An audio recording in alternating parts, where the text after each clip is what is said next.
Hello दोस्तों, कल हम लोगों ने स्टार्ट किया था विज्ञान। विज्ञान में भी हम लोगों ने सबसे पहले देखा था विज्ञान विज्ञान विज्ञान की परिभाषा, विज्ञान का वर्गीकरण, क्लासिफिकेशन, यानी विज्ञान के अंतर्गत कौन विज्ञान को दो भागों में विभाजित किया जाता है। Life science, matter science.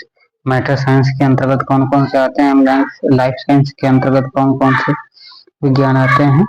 और फिर आगे चल करके हम लोगों ने देखा था इसका विस्तृत विवरण देखा। आज उसी क्रम में आगे बढ़ते हुए हम लोग देखेंगे जीवन की उत्पत्ति एवं उत्पत्ति के सिद्धांत। जीवन की उत्पत्ति एवं उत्पत्ति के सिद्धांत के संदर्भ में आज पहला सिद्धांत हम लोग देखेंगे यानी रासायनिक संश्लेषणवाद। रासायनिक संश्लेषणवाद का सिद्धांत जो है वो सर्वप्रथम रासायनिक संश्लेषणवाद का सिद्धांत रूसी विद्वान यानी रूस के एक विद्वान थे ओपेरिन ने अपनी पुस्तक ओरिजिन ऑफ लाइफ, पुस्तक कौन सी थी, ओरिजिन ऑफ लाइफ, ये पुस्तक पूछ सकता है। यानी रासायनिक संश्लेषणवाद का सिद्धांत रूसी विद्वान कौन थे, ओपेरिन ने अपनी पुस्तक, उनकी पुस्तक कौन थी, life science, origin of life में जीवन की उत्पत्ति का सिद्धांत प्रस्तुत किया। ओपेरिन ने जीवन की उत्पत्ति का सिद्धांत प्रस्तुत किया। इनके अनुसार पृथ्वी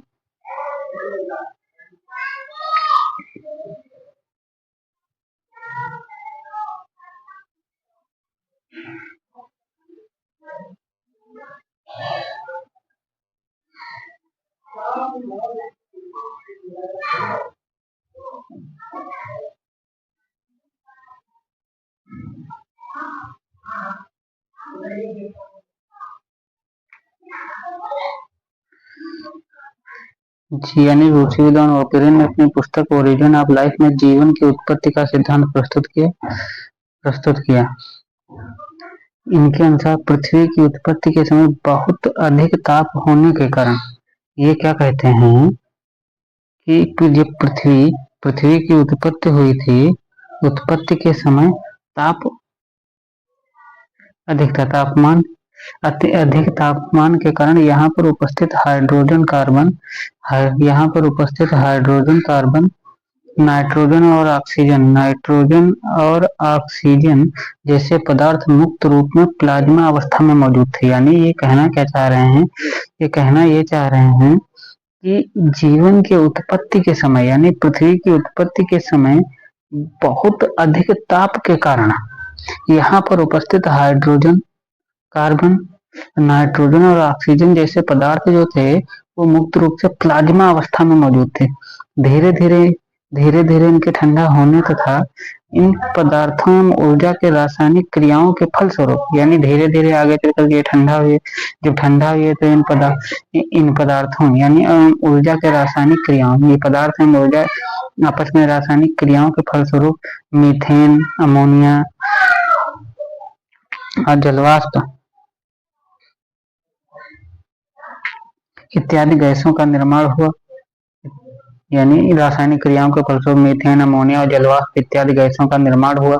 इन पदार्थों के ऊपर सूर्य से आने वाली पराबैंगनी किरणों के गिरने से इनमें आपस में रासायनिक, ये पदार्थ जो थे इन पर जो है सूर्य की पराबैंगनी किरणें इनके ऊपर आकर के गिरने से इनमें आपस में रासायनिक क्रियाएं हुई और amino acid, nucleic acid, fatty acid इत्यादि पदार्थों का निर्माण हुआ। पुनः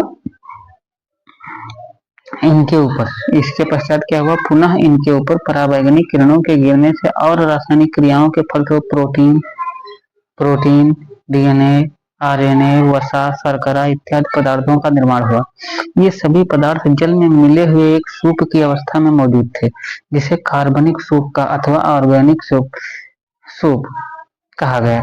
इस कार्बनिक सूप के ठंडा होने से झिल्लीदार पदार्थ, यानी इस कार्बनिक सूप के ठंडा होने से झिल्लीदार पदार्थों का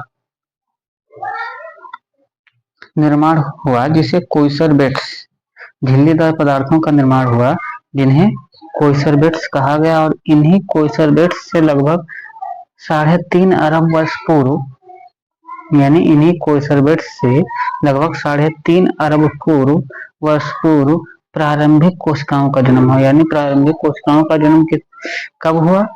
लगभग 3.5 अरब पूर्व। किससे? कोइसरबेट्स से कोशिकाओं का जन्म हुआ। आज भी नीले हरे शैवालों में और कुछ बैक्टीरिया में यही प्रोकैरियोटिक कोशिकाएं पाई जाती हैं। यानी कोइसरबेट्स से उत्पत्ति कोशिकाओं की उत्पत्ति हुई कौन सी कोशिकाएं थी? प्रोकैरियोटिक कोशिकाएं। वर्तमान में आज इनकी किनमें देखा जाता कि कहाँ देखा जा सकता है? जैसे नीले हरे शैवालों और कुछ बैक्टीरिया में आज भी प्रोकैरियोटिक कोशिकाएं पाई जाती है। इन कोशिकाओं में प्रकाश संश्लेषण के द्वारा ऑक्सीजन गैस का निर्माण हुआ। इन कोशिकाओं की विशेषता क्या है? इन इन इन कोशिकाओं में प्रकाश संश्लेषण के द्वारा ऑक्सीजन का निर्माण हुआ।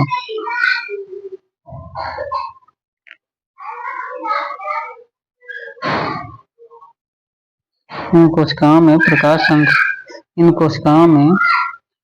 प्रकाश संश्लेषण के द्वारा ऑक्सीजन का निर्माण हुआ और इसके पश्चात जटिल कोशिकाएं बनी जिन्हें यूकेरियोटिक कोशिकाएं कहा गया। यानी जैसे अगर जो हम लोग देखते हैं, यानी 3.5 अरब वर्ष पूर्व कोइसरबेट्स से प्रारंभिक कोशिकाओं का निर्माण हुआ जिन्हें क्या कहा गया?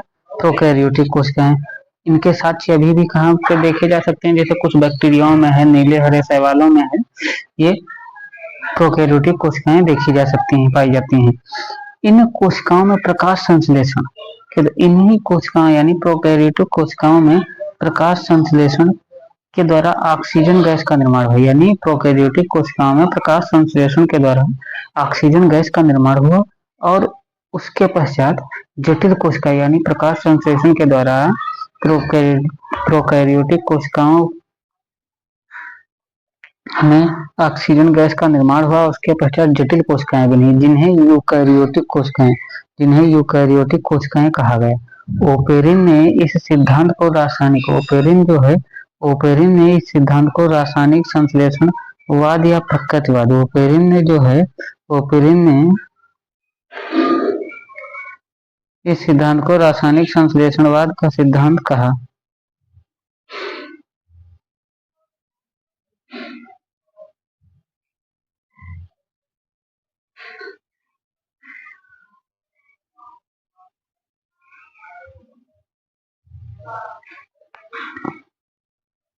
ओपेरिन ने इस सिद्धांत को रासायनिक संश्लेषणवाद या प्रकृतिवाद नेचुरलिस्टिक थ्योरी का सिद्धांत कहा। आगे हम लोग देखें तो आगे बढ़ते हैं, आगे देखते हैं नोट में क्या है। ओपेरिन के इस सिद्धांत के कुछ हद तक प्रयोगशाला में यूरे एम मिलर नामक वैज्ञानिकों ने सिद्ध करके दिखाया। ओपेरिन जो थे ये सिद्धांत देके चले गए। उसके पश्चात ओपेरिन के इस सिद्धांत को यूरे एम मिलर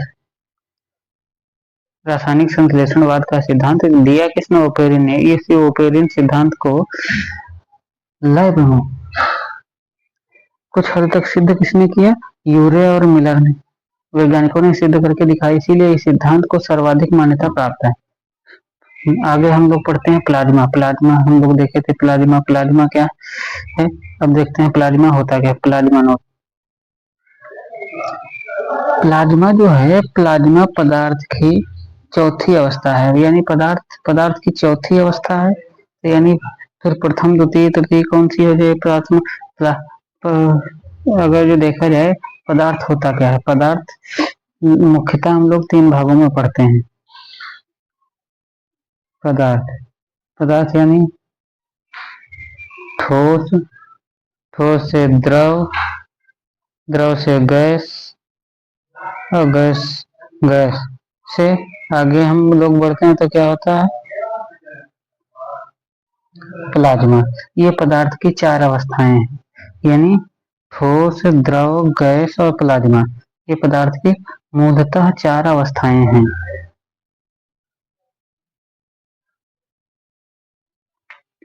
ठीक, यानी ठोस पदार्थ की कौन कौन सी अवस्थाएं हैं? ठोस, द्रव, गैस और प्लाज्मा। प्लाज्मा प्लाज्मा जो है पदार्थ की चौथी अवस्था, जिसमें बहुत अधिक ऊर्जा होने के कारण पद जिसमें पदार्थ प्लाज्मा जो है पदार्थ की चौथी अवस्था है, जिसमें बहुत अधिक ऊर्जा के कारण पदार्थ के परमाणुओं से इलेक्ट्रॉन स्वतंत्र होने लगते हैं। यानी ऊर्जा इतनी अधिक होती है कि पदार्थ के परमाणुओं से इलेक्ट्रॉन स्वतंत्र होने लगते हैं और धन आवेशित नाभिकों का अस्तित्व शेष बचता है। समान आवेश वाले धन आवेशित नाभिक एक दूसरे से प्रतिकर्षित होते हुए एक दूसरे को प्रतिकर्षित करते हैं, इसलिए प्लाज्मा को कैद करना कठिन है करते हैं इसीलिए प्लाज्मा को कैद करना कठिन है। जैसे प्लाज्मा का उदाहरण अगर जो हम लोग देखते हैं तो जैसे बिजली की चमक हो, बिजली की चमक किसका उदाहरण है? बिजली की चमक प्लाज्मा का उदाहरण है। विद्युत तारों की स्पार्किंग विद्युत तारों की स्पार्किंग, मोमबत्ती की ज्वाला का बाहरी भाग और सूर्य का आभा मंडल। कोरोना सूर्य का आभा मंडल मतलब कोरोना प्लाज्मा के ही उदाहरण है। प्लाज्मा को कैद करने की तकनीक का विकास भारत ने कर लिया है। प्लाज्मा को कैद करने की तकनीक का विकास भारत ने कर लिया है, जिसे आदित्य टोकामेक कहा जाता है। आदित्य टोकामेक प्लाज्मा को कैद करने की तकनीक यानी टेक्नोलॉजी का विकास भारत ने कर लिया, जिसे उस तकनीक का नाम क्या है? आदित्य टोकामेक। आगे हम लोग देखते हैं हाइड्रोजन का जुड़ना अपचयन कहलाता है। हाइड्रोजन जो है नोट अगला देखते हैं तो यहाँ पे क्या है? हाइड्रोजन जो है हाइड्रोजन का जुड़ना अपचयन कहलाता है। हाइड्रोजन का जुड़ना अपचयन कहलाता है और ऐसा वातावरण जिसमें हाइड्रोजन के जुड़ने की क्रियाएं अधिक रही हो अपचायक कहलाता है। यानी हाइड्रोजन का जुड़ना अपचयन कहलाता है और ऐसा वातावरण जिसमें हाइड्रोजन के जुड़ने की क्रियाएं अधिक हो रही हो अपचायक कहलाता है। पृथ्वी की उत्पत्ति के समय पृथ्वी का वातावरण अपचायक था। यानी पृथ्वी की उत्पत्ति के समय पृथ्वी का वातावरण उपचायक था। वर्तमान में वायुमंडल में सर्वाधिक क्रियाशील गैस ऑक्सीजन है। यानी पृथ्वी की जब उत्पत्ति हुई थी उस समय पृथ्वी का वातावरण कैसा था? अपचायक। यानी मतलब हाइड्रोजन की अधिकता थी, हाइड्रोजन का आपस में जुड़ाव हो रहा था, तो वातावरण कैसा होगा? अपचायक। उस समय पृथ्वी की उत्पत्ति हुई।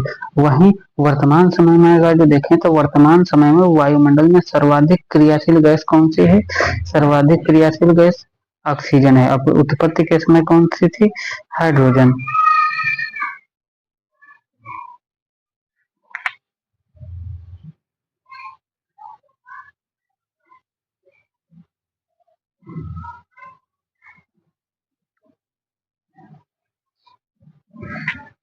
वर्तमान में वायुमंडल में सर्वाधिक क्रियाशील गैस ऑक्सीजन है।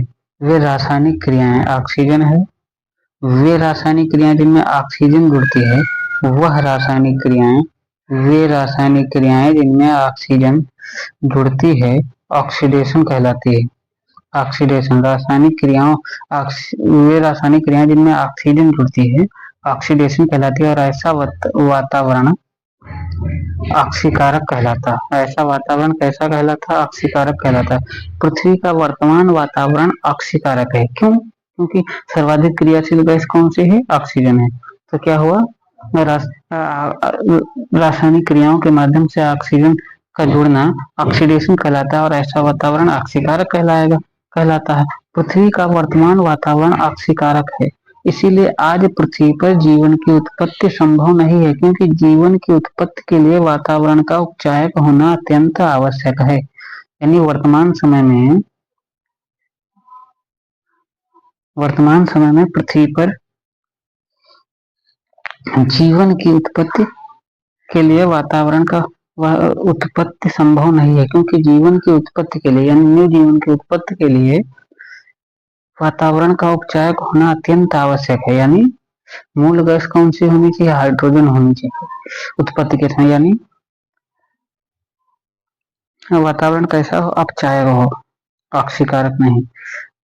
फिर आगे हम लोग देखते हैं जीवन की उत्पत्ति से संबंधित एक नेक्स्ट सिद्धांत। अगला सिद्धांत कौन सा है?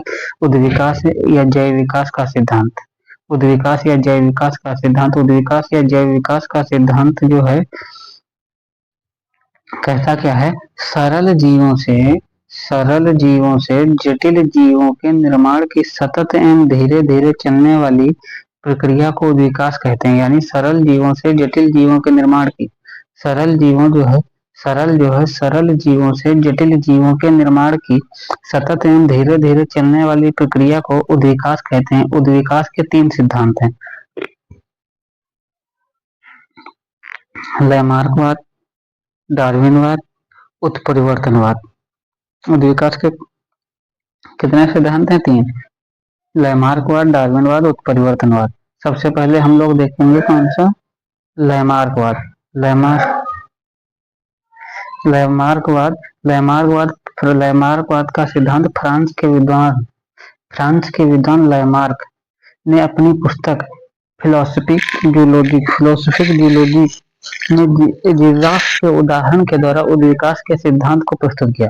यानी लैमार्कवाद का सिद्धांत फ्रांस के विद्वान लैमार्क ने अपनी पुस्तक फिलोसफिक जियोलॉजी में जिराफ के उदाहरण के द्वारा उद्विकास के सिद्धांत को प्रस्तुत किया। इनके सिद्धांत की 3 मुख्य बातें थी।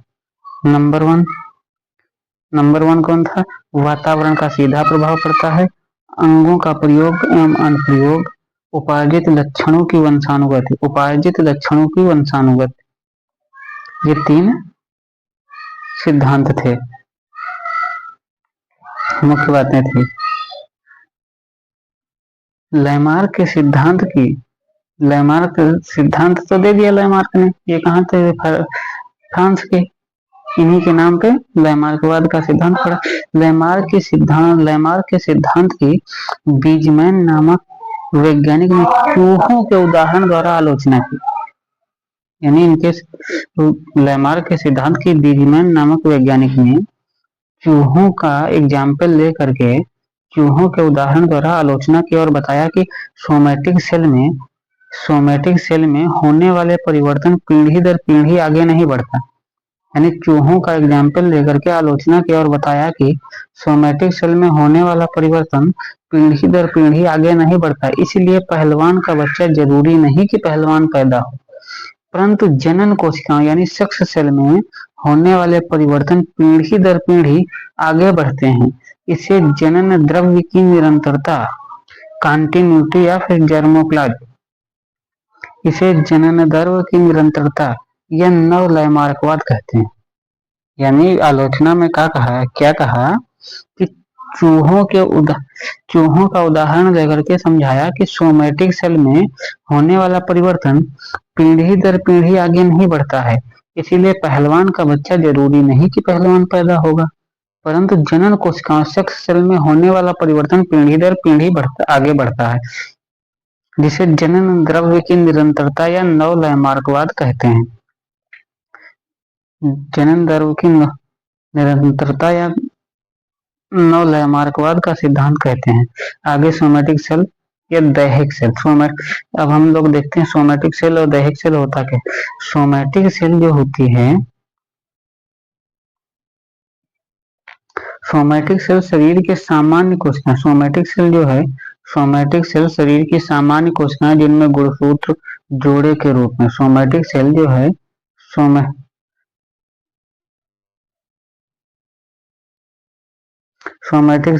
सोमैटिक सेल शरीर की सामान्य कोशिकाएं जिनमें गुणसूत्र जोड़े के रूप में मनुष्य में 23 जोड़े के रूप में। मनुष्य में कितने होते हैं? 23 जोड़े यानी 46 पाए जाते हैं। सोमैटिक सेल शरीर के सामान्य कोशिकाएं जिनमें गुणसूत्र जोड़े के रूप में पाए जाते हैं। इनके द्वारा वृद्धि, विकास एवं घाव भरने की प्रक्रिया संपन्न होती है। यानी कहीं चोट लग जाए तो घाव भरने का कार्य कोशिकाएं करती हैं? सोमैटिक सेल संपन्न करती है। यह भ्रूण यानी गर्भस्थ बच्चों और वयस्क सभी में पाई जाती हैं। कायिक सेल इसका उदाहरण है। कायिक सेल यानी जनन बच्चों और वयस्क सभी में पाई जाती हैं। अब आगे हम लोग देखेंगे जनन सेल। जनन सेल शरीर की वे विशेष कोशिकाएं जिनमें गुणसूत्रों की संख्या, जनन सेल कौन सी होती है? शरीर की वे कोश विशेष कोशिकाएं जिनमें गुणसूत्रों की संख्या अधिक, मनुष्य में 23 पाई जाती है, जिन्हें सेक्स सेल या जनन कोशिका या गैमेट या युग्मक सेल कहते हैं। गैमेट या युग्मक सेल कहते हैं। सिर्फ वयस्कों में जनन सेल जो होते हैं ये सिर्फ वयस्कों में पाए जाते हैं, बच्चों या भ्रूण में नहीं पाए जाते हैं, और इनका कार्य लैंगिक जनन में भाग लेना होता है। इनका कार्य लैंगिक जनन में भाग लेना होता है। आगे का सिद्धांत जीवन से संबंधित कौन सा सिद्धांत है? डार्विनवाद का सिद्धांत। डार्विनवाद डार्विनवाद इंग्लैंड या ब्रिटेन के, इंग्लैंड यानी क्लियर नहीं ये कहाँ के थे, इंग्लैंड या ब्रिटेन, इंग्लैंड या ब्रिटेन यानी इंग्लैंड या ब्रिटेन दोनों एक ही हैं।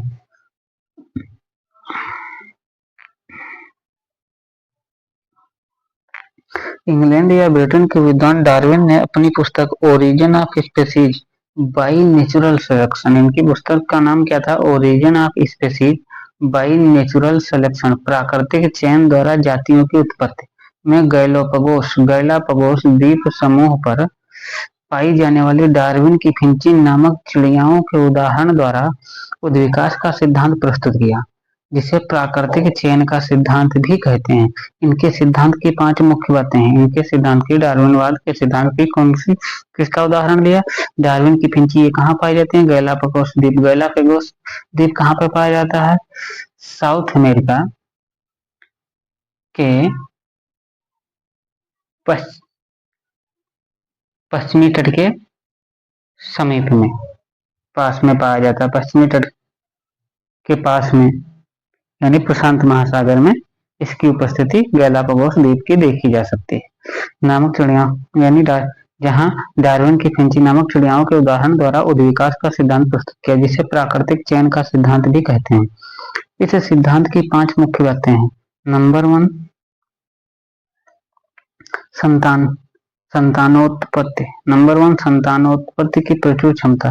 संतानोत्पत्ति की प्रचुर क्षमता जनसंख्या सिद्धांत, ये किससे संभावित है? जनसंख्या सिद्धांत, माल्थस के सिद्धांत। जनसंख्या सिद्धांत माल्थस, जनसंख्या सिद्धांत किसने दिया था? माल्थस, जिससे प्रभावित है जीवन के लिए संघर्ष, स्ट्रगल फॉर लाइफ। जीवन के लिए संघर्ष में 3 बातें महत्वपूर्ण है: वातावरणीय संघर्ष, इन्वायरमेंटल स्ट्रगल, अंतरजातीय संघर्ष, दूसरी जाति से संघर्ष, अंतराजातीय संघर्ष, अपनी जाति से संघर्ष। ये 3 बातें हैं जीवन के लिए संघर्ष। कौन कौन कौन से होने चाहिए? वातावरणीय संघर्ष होना चाहिए, अंतरजातीय संघर्ष होना चाहिए, अंतराजातीय संघर्ष होना चाहिए, अपनी जाति से संघर्ष। फिर तीसरा कौन सा है? योग्यतम की उत्तरजीविता यानी survival of the fittest. Survival of the fittest यानी योग्यतम की उत्तरजीविता का सिद्धांत किसने दिया? डार्विनवाद ने। डार्विन ने। ये कहाँ के थे? इंग्लैंड या ब्रिटेन के। विभिन्नता एवं वंशानुगत। चौथा क्या है? विभिन्नता एवं वंशानुगत। फिर 5वां इनका सिद्धांत क्या है? नई जातियों की उत्पत्ति। नई जातियों की उत्पत्ति। ये 5 इनके सिद्धांत हैं। कौन कौन से? संतानोत्पत्ति की प्रचुर क्षमता, सफिशिएंट पावर ऑफ रिप्रोडक्शन, जीवन के लिए संघर्ष, स्ट्रगल फॉर लाइफ, जीवन के। फिर तीसरा क्या है? योग्यतम की उत्तरजीविता। चौथा है विभिन्नता एवं वंशानुगत। 5वां है नई जातियों की उत्पत्ति। आगे डार्विन ने अपने सिद्धांत को प्रस्तुत करने के लिए माल्थस के डार्विन ने अपने सिद्धांत को प्रस्तुत करने के लिए माल्थस के जनसंख्या सिद्धांत तथा स्पेंसर के योग्यतम की उत्तरजीविता का सिद्धांत और वालेस के जीवों में विभिन्नता के सिद्धांत से प्रणाली यानी प्रेरणा का स्रोत कौन कौन से थे? प्रेरणा के स्रोत थे, एक तो थे माल्थस का कौन सा था? जनसंख्या सिद्धांत। दूसरे थे स्पेंसर के कौन सा सिद्धांत? योग्यतम की उत्तरजीविता, सर्वाइवल ऑफ फिटेस्ट। फिर वालेस ने जीवों में विभिन्नता के सिद्धांत से प्रणाली। वालेस के जीवों में विभिन्नता के सिद्धांत से प्रणाली। तत्पश्चात उन्होंने डार्विनवाद का सिद्धांत प्रतिपादित किया यानी जीवन की उत्पत्ति से संबंधित सिद्धांत प्रतिपादित किया दिया, जिसे डार्विनवाद कहा गया। आगे हम लोग देखते हैं उत्परिवर्तनवाद। उत्परिवर्तनवाद यानी म्यूटेशन थ्योरी। म्यूटेशन थ्योरी क्या क्या है? जीन के स्तर पर होने वाले परिवर्तन जब पीढ़ी दर पीढ़ी आगे बढ़ने लगते हैं तो इन्हें उत्परिवर्तन कहा जाता है। उत्परिवर्तनवाद म्यूटेशन थ्योरी से तात्पर्य है जीन के स्तर पर जीन के स्तर पर होने वाले परिवर्तन जब पीढ़ी दर पीढ़ी आगे बढ़ने लगते हैं तो इन्हें उत्परिवर्तन कहा जाता है। Hugo de bridge Hugo de bridge के अनुसार वातावरण में होने वाले परिवर्तन से जब सजीवों के जीनों में परिवर्तन हो जाता है और यह परिवर्तन पीढ़ी दर पीढ़ी आगे बढ़ने लगते हैं तो इसी से नई जातियों की उत्पत्ति होती है। इस सिद्धांत को उत्परिवर्तनवाद कहा जाता है। ये फिर से दोबारा कायदे से पढ़ने वाला सिद्धांत है, बहुत बार पूछा जाता है। इसका फिर से हम लोग देखते हैं। जीवन के स्तर पर होने वाले परिवर्तन जीवन के स्तर पर होने वाले उत्परिवर्तनवाद क्या है? जीवन के स्तर पर होने वाले परिवर्तन जब पीढ़ी दर पीढ़ी आगे बढ़ते हैं तो इन्हें उत्परिवर्तन कहा जाता है। ह्यूगो डी ब्रिज के अनुसार वातावरण में होने वाले परिवर्तन से जब सजीवों के जीनों में परिवर्तन हो जाता है और यह परिवर्तन पीढ़ी दर पीढ़ी आगे बढ़ने लगते हैं तो इसी से नई जातियों की उत्पत्ति होती है। इस सिद्धांत को उत्परिवर्तनवाद कहा जाता है। अब आगे हम लोग देखेंगे नेक्स्ट उद्विकास यानी उद्विकास का प्रमाण। उद्विकास के प्रमाण के क्रम में अगर जो देखें तो उद्विकास के प्रमाण साक्ष्य अगर जो हम लोग देखने की कोशिश करें तो समजात अंग मतलब होमोलोगस अंग। अलग अलग जीवों में पाए जाने वाले वे अंग जिनकी उत्पत्ति एवं संरचना तो समान होती है परंतु कार्य अलग अलग होते हैं। समजात अंग किसे कहते हैं? अलग अलग जीवों में पाए जाने वाले वे अंग जिनकी उत्पत्ति एवं संरचना यानी उत्पत्ति एवं संरचना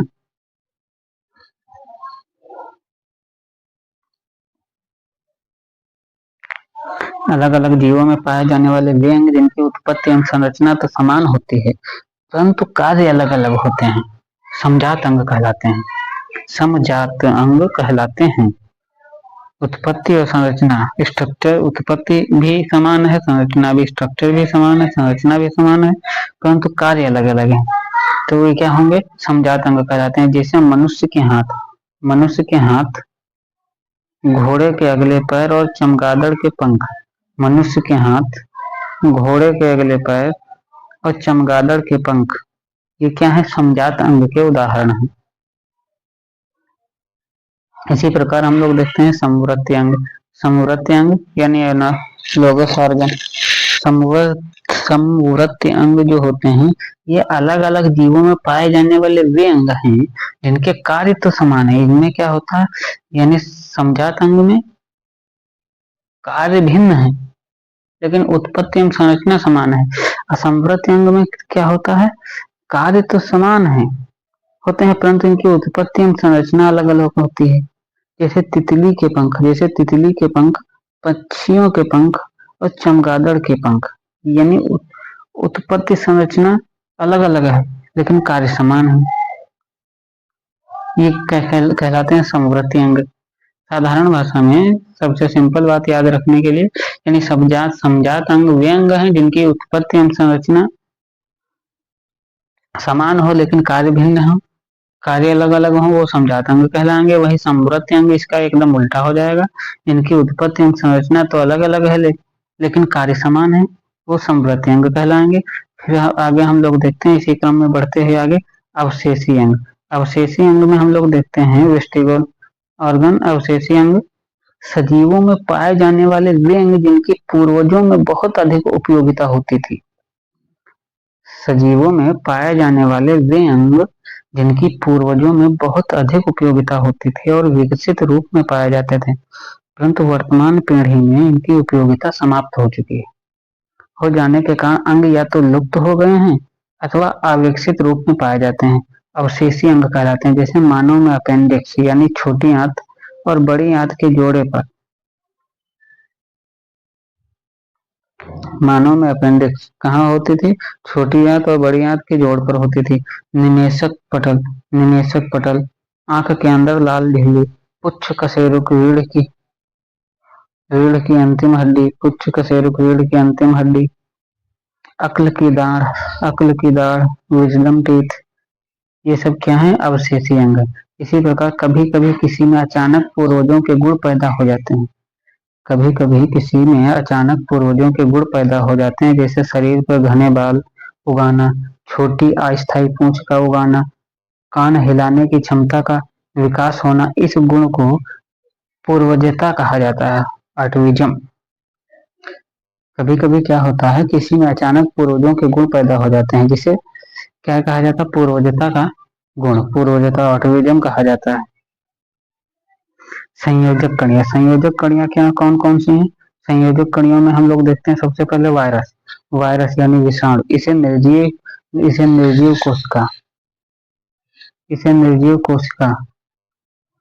एवं सजीव के बीच की कड़ी कहा जाता है। निर्जीव में क्या होता है? निर्जीव इसलिए कहा जाता है क्योंकि इसमें कोशिका नहीं पाई जाती है, और सजीव इसलिए कहते हैं क्योंकि ये प्रजनन करता है, इसलिए इसे निर्जीव एवं सजीव के बीच की कड़ी कहा जाता है।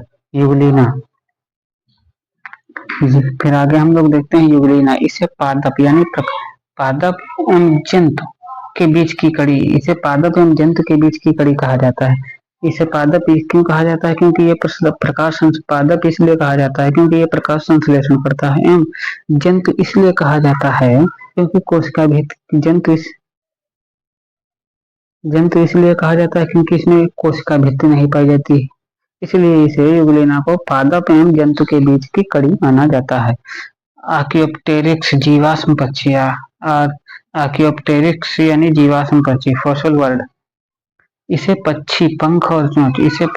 पक्षी और सरीसृप के बीच की कड़ी कहा जाता है। क्यों?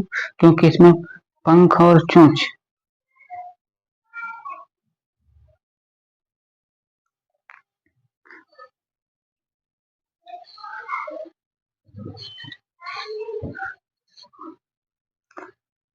पाई जाती है। इसे पक्षी एवं सरीसृप के बीच की कड़ी कहा जाता है क्योंकि इसमें पंख और चोंच पाए जाते हैं। यह चट्टानों के बीज के अवशेष में के रूप में पाया जाता है।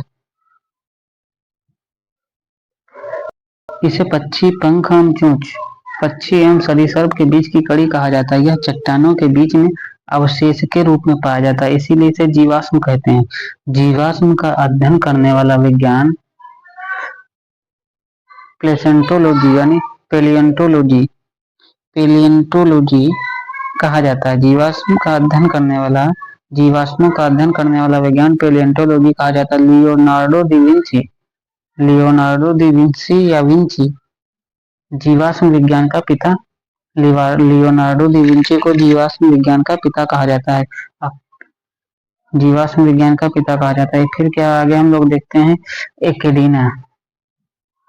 एकिडीना यह सरीसृप अंडे के जन्म, यह एकिडीना सरीसृप एवं स्तनधारी के बीच की कड़ी है। एकिडीना क्या होता है? सरीसृप एवं स्तनधारी के बीच की कड़ी है। सरीसृप इसलिए कहते हैं क्योंकि अंडे को जन्म देता है। स्तनधारी इसलिए कहा जाता है क्योंकि इनमें स्तन ग्रंथियां पाई जाती हैं। नोट, वे जीव जो अंडों को जन्म देते हैं अंडाइज कहलाते हैं। यानी अंडाइज कौन से हैं? वे जीव जो अंडों को जन्म देते हैं उन्हें अंडाइज ओविपोरस कहलाते हैं। जैसे पक्षी एवं सरीसृप क्या है? अंडाइज हैं। और वे जीव जो बच्चों को जन्म देते हैं वो जेराइज या विविपोरस कहलाते हैं, जैसे स्तनधारी प्राणी।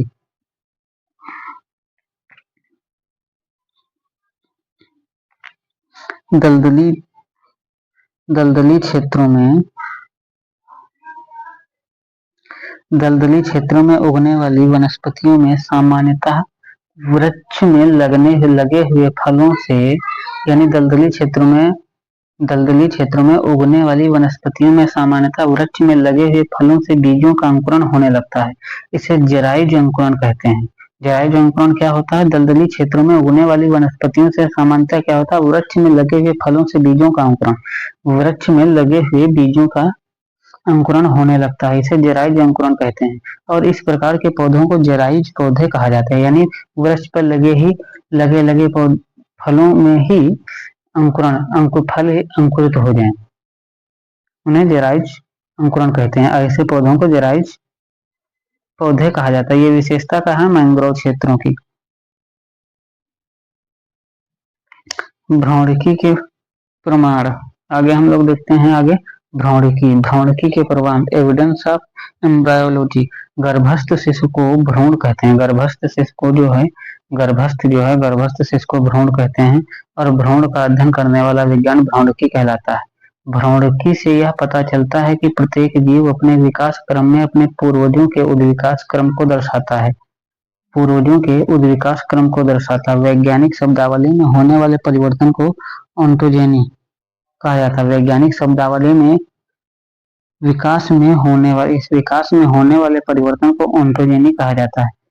और उद्विकास क्रम में होने वाले परिवर्तन को विकास क्रम में होने वाले परिवर्तन को ओंटोजेनी कहा जाता है, और उद्विकास क्रम में होने वाले परिवर्तन को फाइलोजेनी कहा जाता है। हेकल के बायोजेनेटिक नियम के अनुसार ओंटोजेनी अवस्थाओं के दौरान फाइलोजेनी अवस्थाओं को दर्शाया जाता है। हेकल के बायोजेनेटिक नियम के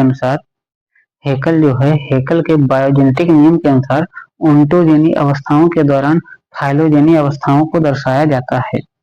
आज के लिए हम लोग यहीं पे रुकते हैं, और कल से हम लोग एक नई हेडिंग शुरुआत करेंगे, मानव का उद्विकास।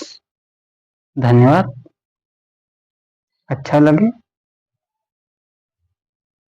तो इसको लाइक कर देना, ना अच्छा लगे तब के लिए कोई बात